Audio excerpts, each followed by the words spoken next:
Now, there are two very good reasons to visit the Coolah Eco Park on the Coral Coast. The first is if you need somewhere to take the kids if you're suffering resort fever. The second is that your entry fee goes towards preserving endangered species here in Fiji. Let's find out more. Coolah is Fiji's only wildlife park and plays an important role as a breeding centre for the country's endangered species of reptiles and birds. The park has been awarded Best Attraction in Fiji a number of times. Now this is some of the amazing work going on here at the Coolah Ecological Park. This little fella here is the crested Fijian iguana. Comes from the island where the movie Castaway was filmed. There are just 17 of these remaining in the wild. That's 17. And the breeding program here at Coolah is ensuring their future survival. How cute is he? Hello. The centre features almost a kilometre of boardwalk through lush tropical rainforest with several well-kept aviaries and many rare species of bird, including colourful native parrots from several different islands, ground birds, birds of prey, majestic peacocks and even this little feathered fellow, Fiji's national bird, the collared lory. There are fruit bats, snakes and several species of iguana for the kids to meet, as well as an amazing aquarium of tropical fish and soft and hard coral.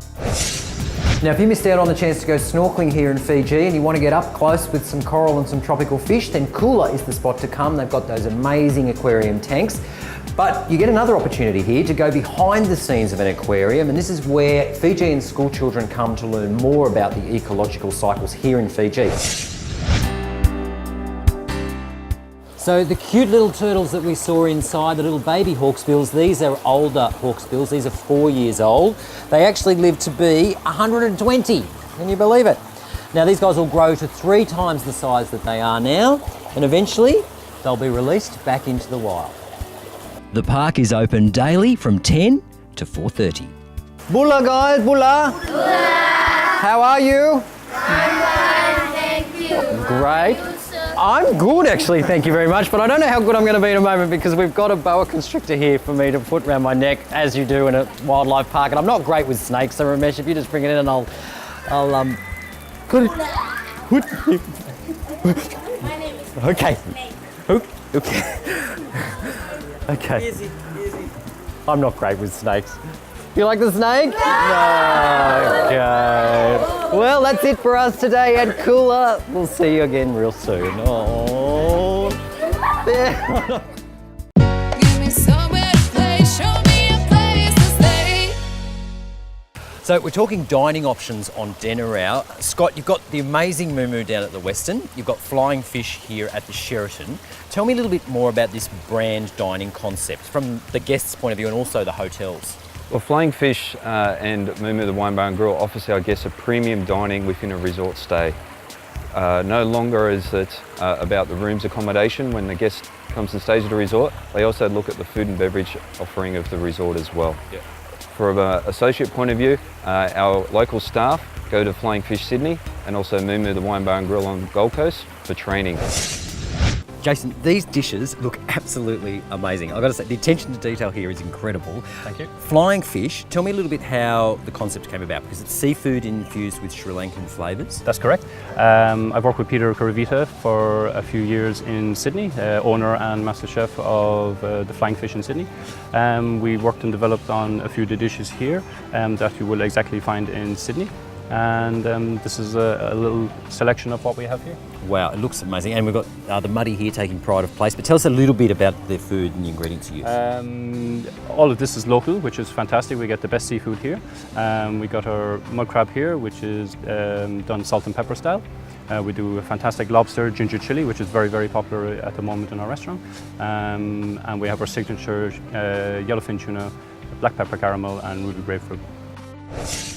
Scott, I've got to tell you, I love this restaurant. It looks amazing, the colours are great, you've got the dining concept out on the sand. Tell me a little bit more about Moo itself. Look, I think the owners came over to Australia and they saw a great avenue to have a steak restaurant and something with a difference. And the concept they came up with was a rare steak restaurant well done. And you've got some dishes that you've made for us tonight, or cooked up for us. Now, sitting here in the middle is the big kahuna, yes. The 1 kilogram Wagyu rump roast. which looks absolutely amazing. Once upon a time in Australia, you used to chuck a steak on the barbie, and that was it.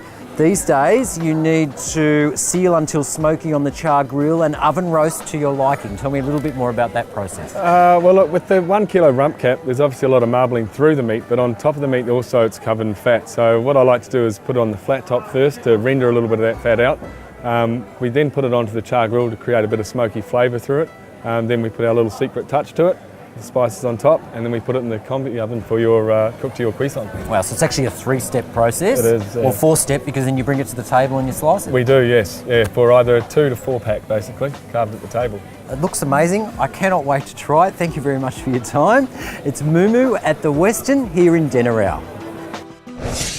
Now, if you're in search of a holiday bargain, well, travelfactory.com.au have amazing holiday packages of up to 75%. Each week features a new selection of holiday packages, so hop on and subscribe.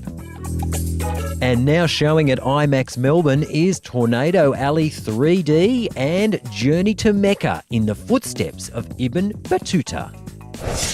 Well, that just about wraps it up for this week. Don't forget, if you'd like any information on any of the venues we've visited on tonight's program, then check out our website, eatplayandstay.com.au. Or if you're still hunting for more great places to eat, play and stay, then log on to the web and visit Best Restaurants, AGFG, Eatability, Menulog or Tables Online. Well, it's bye from us here at the Meat and Wine Co at Southbank. Don't forget to tune in next week for part 2 of our fantastic foray into Fiji. I'll see you then.